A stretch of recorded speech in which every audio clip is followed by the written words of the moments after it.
wokubuke ngakini mangabe kunemicimbi khona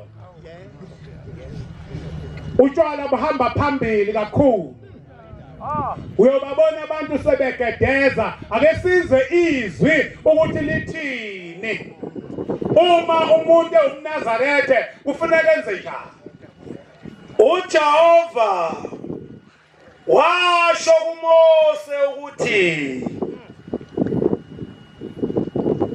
khuluma kuba Israyeli uthi kubo uma owesilisa noma owesifazane ezahlukanisa akafunge isifungo somNazaretha uma owesilisa noma owesifazane eseqoka ukuzahlukanisa nomhlaba ithi akaphakame athi ngiyayikhetha inkosi yasebuhleni bamaNazaretha azimisele kuJehova ithi kodwa beseyimisela kuJehova akazahlukanise newayini hey womaNazaretha hey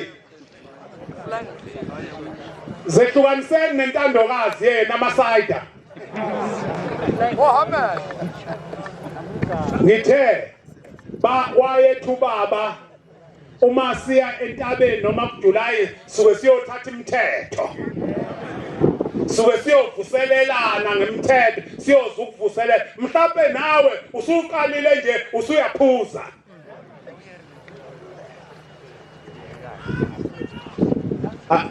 akekho ophuzayo ngakini akekho ophuzayo ngakini lapha phakathi kwethu akekho ophuzayo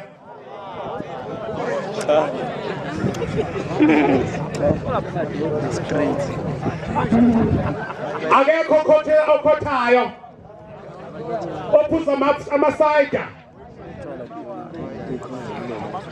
yebo funda akazahlukanise newayini notshwala obubukhali akazahlukanise newayini notshwala obubukhali hey maNazaretha ekuthangi ade silapha kunenkonzo yesimayo hayi sinewayini ade sinesimayo esiqhamuke ezulwini esisinikezwe unyazi lwezulu ade sikhona lapha ngoLwesihlanu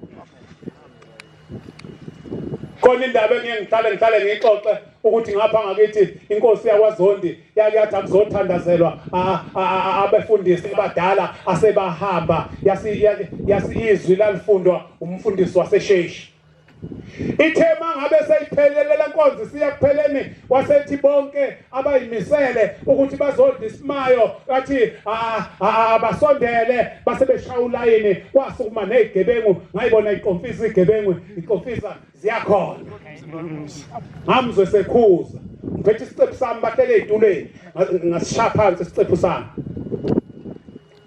ngamzwe sekhuza athi hayi ungabambeli lalela zayizolo phela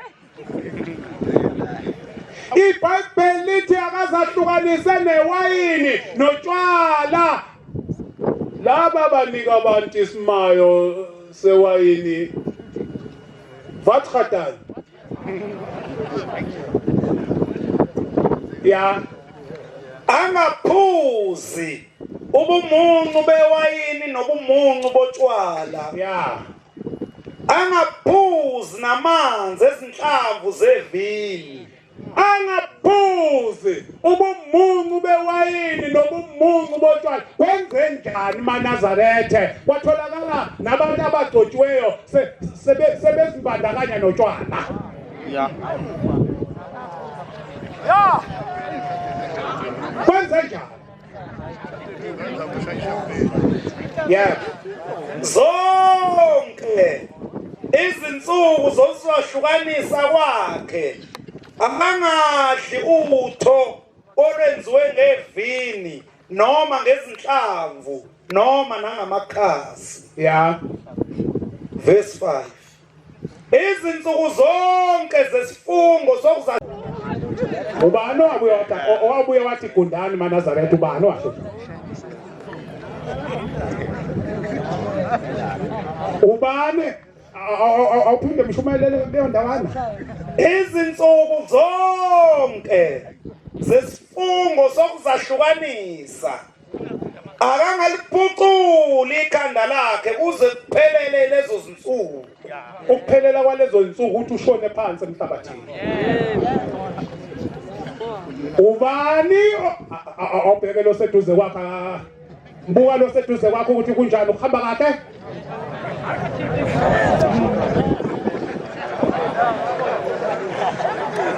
Uhamba kahle eduze kwakho. Phela sifuna indlela ukuya ekhaya. Sifuna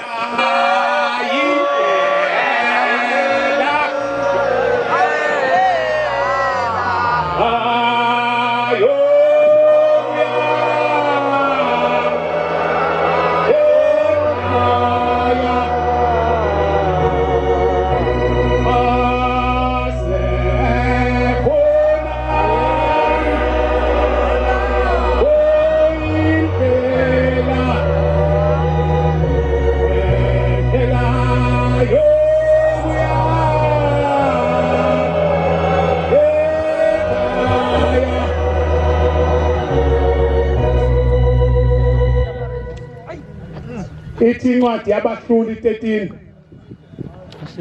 Abahluli 13. Ubaba inyanga uthingo inyanga yezulu, yebo inyanga yezulu. Yayifunda njalo lencwadi. Abahluli 13 verse 5. Ngithese ngifike eqathatha.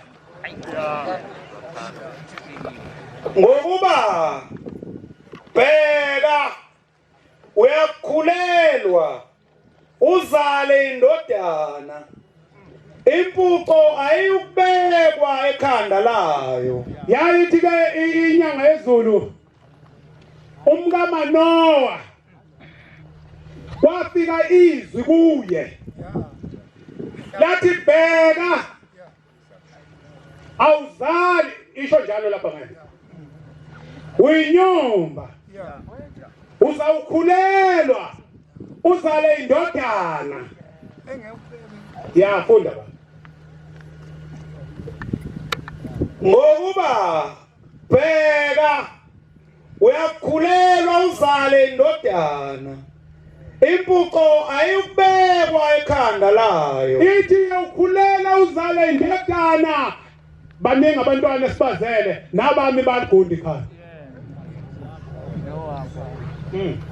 Nabami futhi bayadakwa utshwala. Silamlele inyazi lezulu.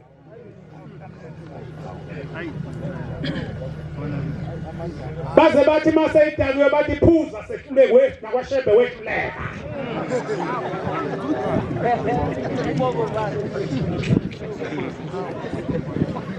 Silamlele inyazi lezulu. Ubunazarethe bungacishe emva kwethu emakhaya obaba. Ngokuba umntwana uyakuba umNazaretha kaThixo ilokhu azalwa. Yabona leli lami ekhanda angilazi noma maligundiwe ukuthi libhekephi, angilazi elami ekhanda lingenazi inwele ukuthi linjani. Kodwa ngiphila nje impilo efana neyabanye impilo. Sizothatha imithetho baba. Sizovuselela imithetho baba. Amen. Bheka uyawukhulela uzale indodana, iyoba umNazaretha kaThixo ilokhu yazalwa, impuca iyubekwa ekhanda layo. Yayithi inkosi inyanga yezulu ithi nabakhonda amakhanda